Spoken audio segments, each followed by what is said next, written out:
Cześć moi drodzy, z tej strony Krzemtech. Jeśli jesteście użytkownikami Windows 10 i zastanawialiście się, co dalej możecie zrobić po zakończeniu wsparcia przez Microsoft dla tego systemu, to mam dla Was wspaniałe wieści. Microsoft właśnie ugiął się pod presją i ogłosił bezpłatne przedłużenie dla tego systemu w europejskich krajach. Czym była pierwotna polityka Microsoftu? 14 października 2025 roku. Ta data wydawała się pewnego rodzaju wyrokiem dla Windows 10. Microsoft planował zakończyć wsparcie po dokładnie 10 latach i zmusić użytkowników do przejścia na Windows 11. Problem? Miliony komputerów nie spełniają rygorystycznych wymagań sprzętowych Windows 11, przynajmniej oficjalnie.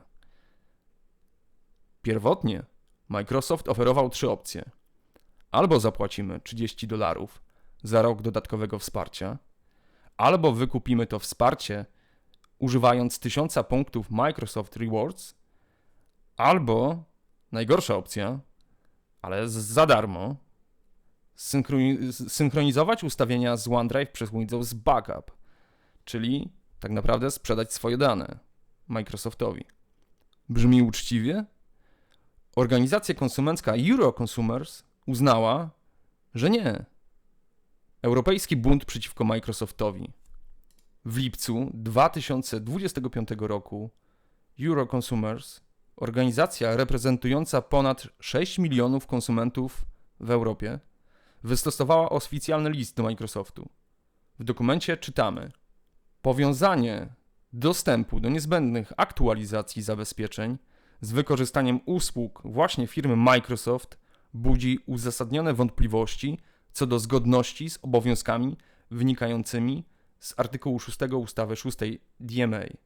Organizacja zarzuciła Microsoftowi naruszenie ustawy o rynkach cyfrowych Digital Markets Act i zaplanowała odwet.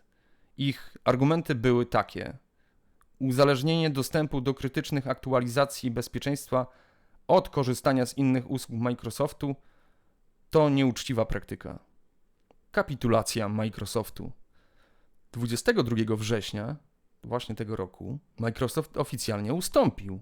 W odpowiedzi na presję ze strony Euroconsumers firma ogłosiła: w europejskim obszarze gospodarczym wprowadzamy aktualizację dla procesu rejestracji, aby zapewnić jego zgodność z lokalnymi oczekiwaniami i zapewnić bezpieczne, sprawne działanie. Co to oznacza w praktyce? Dla użytkowników w europejskim obszarze gospodarczym oznacza to całkowicie darmowe aktualizacje bezpieczeństwa do 13 października 2026 roku. Nie będziemy musieli płacić ani $30, ani wydawać jakichś punktów, a tym bardziej synchronizować OneDrive'a i backupować nasze ważne dane. Jakie są warunki w Europie? Uwaga, to nie jest całkowicie bezwarunkowe.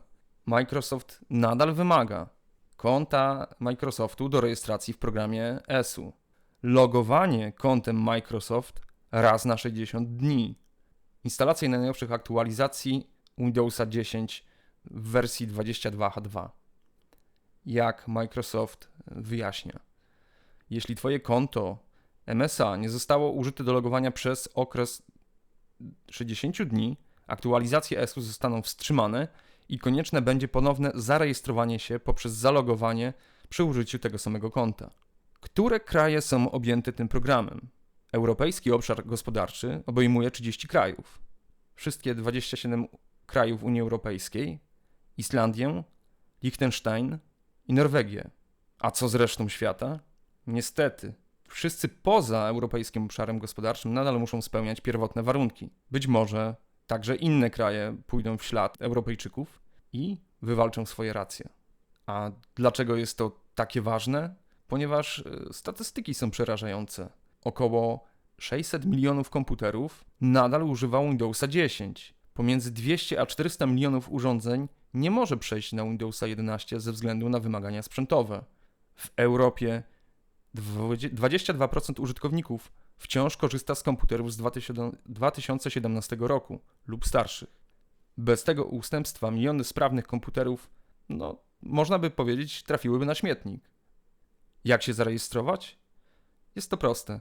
Należy wejść w ustawienia, aktualizacje i zabezpieczenia, Windows Update. Microsoft obiecuje, że proces będzie uproszczony i dostępny bezpośrednio w ustawieniach systemu. I co dalej? To wielkie zwycięstwo europejskich konsumentów, ale też ostrzeżenie dla reszty świata.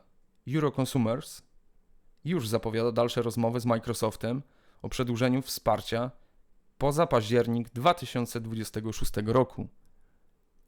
Dla wszystkich Europejczyków korzystających z Windows 10. Przynajmniej na razie możemy odetchnąć z ulgą. Inwestycja w sprzęt jest bezpieczna przynajmniej przez kolejny rok. Dajcie znać w komentarzach, czy korzystacie z Windowsa 10, a może planujecie przejście na Windowsa 11. I co sądzicie o tym ustępstwie Microsoftu? Sprawiedliwość czy tylko strach przed europejskimi regulacjami? Subskrybujcie kanał, jeśli chcecie być na bieżąco z takimi newsami z świata technologii. Do zobaczenia w następnym odcinku. Hej!